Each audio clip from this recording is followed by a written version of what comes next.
Hi guys, this TCL 40 NxtPaper, and today I will show you how to manage Google password on it.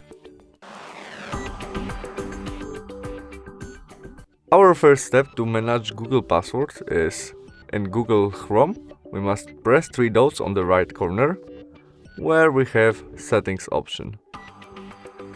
In it we have our password manager. We press on it and there we can turn on or turn off some function as save passwords or auto singing, or we have password which our smartphone remember, in this case to the Facebook account.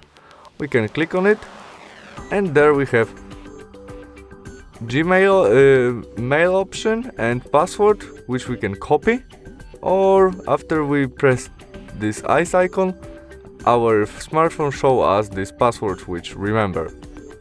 We can delete it by press this icon and confirm by delete password. And that's all.